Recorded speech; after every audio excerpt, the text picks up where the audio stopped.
I was desperate for a job, even a shitty one. The shortest climb to senior salesman in funeral business history. Written and read by yours truly, Oakie McDoakie. Screw ups and all. I was desperate for a job. Not too far from my university, mainly because I only had a bicycle. Flexible hours. Easy entry for a young man with a small, sketchy work history. And really, if I admit it, any job that would hire my worthless, unworthy self. I found one in the local classifieds. I showed up, I was breathing, I didn't ask any questions, I was hired. It was a tiny, leased office in a poorly built brick building, the fake wood paneling inside already worn and dated by the late 80s. The carpet a multicolor speckle. Veneer peeled off the furniture. The blasting AC smelled of must and old cigarettes. Shabby as hell. But that wasn't what caught my attention that day. It was the football posters and paraphernalia everywhere, especially on and around the manager's desk. Mainly stars of the 1980s Cowboys, America's team. This was a place for winners. He leaned back in his cracked faux leather executive swivel chair, a football in hand, welcoming me to his team. He wore an off-white short-sleeved shirt, a wide, aggressively patterned tie, had short slicked back hair, Brill cream maybe, and large-framed plastic glasses. Deftly, he passed me to the supervisor, a worn-looking blonde in her 30s. She smiled her tired smile and added her own welcome, then brought me to the bullpen, the place the magic happened.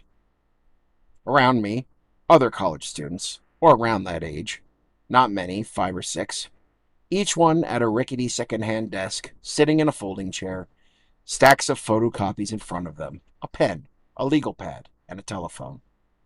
Just a normal desktop telephone, the heavy old Bell kind. No headsets. Call centers hadn't advanced that far yet. At least not this one. A maverick operation. Here's the deal, she said, my supervisor. Call down the list. The list was just a photocopy of pages from the local telephone book. When they answer, read the script. Easy. When you run out of pages, ask me for new ones. Write down any appointments on the legal pad. Bathrooms that way. She abandoned me to my task. I sat looking at the phone for a long while. I mean a long while. Then I took a breath, put the receiver to my ear, and dialed the first number on the list. Rang a while. No answer. Thank you, Jesus. Dialed the second number. Rang a while. No answer. Dialed the third number.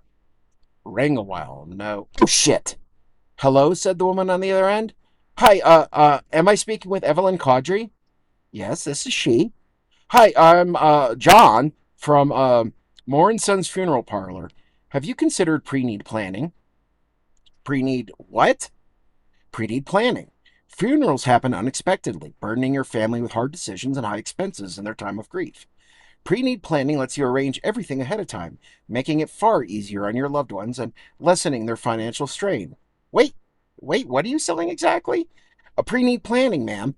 It's a smart, modern part of estate planning, like discussing your will with an attorney. It allows you to pre-purchase your plot casket and the rest of your funeral package at today's prices. Click. Not many calls got that far. Most people weren't home, of course. Maybe some screened us with caller ID, which was a new thing then. Those who answered usually hung up during the first sentence of my script, maybe with a cuss word or two spat my way. The debaters were worse. They questioned who I was, how I had the audacity to bother them, why the hell I was selling graveyard property over the phone, or wanted to talk to my manager. The very worst were the recently bereaved. Nothing like getting yelled at by a sobbing widow who just buried her husband. I could never decide whether to listen or hang up. That's when I wanted to quit the most. Actually, what I wanted was to sink into that multicolor office carpet and become one more nasty stain. But quitting was the next best option. But I couldn't quit. Wouldn't. Quitting is for losers. Quitting would have proven that I'm a failure, just like my father. like Mom always said. Somehow the next day, I got up and out the door and on that rickety bike and pedaled my fat ass through the Texas swelter to work. Two students from the day before hadn't come in. I did, obviously. Hyping myself up on rank coffee and a mumbled, "Hit it!" I was back on the phone dialing those numbers. I'd use up my call sheets eventually, the dimly photocopied names all marked out in blue pen, and I'd have to get some more from the supervisor. She always seemed hard to find, her nose in a book, which was a trick in that tiny office.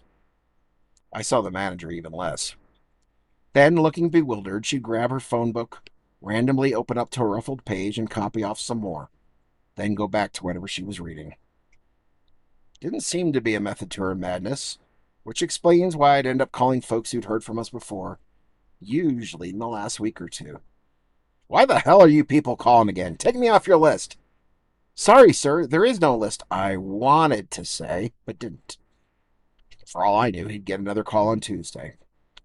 Rarely. I'd score a lead.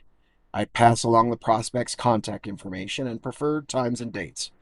One of Moore and Sons' counselors would visit their home for the presentation. No bonus for me, of course, just minimum wage. Not even a pat on the ass from the manager. Day by day, I sweated it out. Yet each day, getting on that bike was harder. Pretty quick, I was the only one left from my first day. And their replacements? Never learned their names. I stuck to it, though. Rose to senior salesman. Only took a week. One day, I just couldn't bring myself to get on that bike one more time. Didn't call in to say I was sick. Didn't call in to say I quit. Just couldn't anymore. So I stopped showing up. Don't even remember if they mailed me my paycheck. Months later, I ran into my old supervisor on campus. That surprised me.